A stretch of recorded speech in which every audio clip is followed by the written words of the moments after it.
Dirinya yang akan di-reshuffle di tengah pengusutan dugaan kasus korupsi menara BTS 4G di Bakti Kominfo.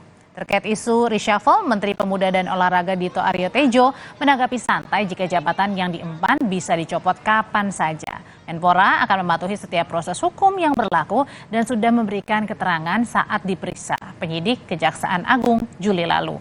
Jika nanti ke depan penyidik membutuhkan keterangannya, Menpora siap memenuhi panggilan.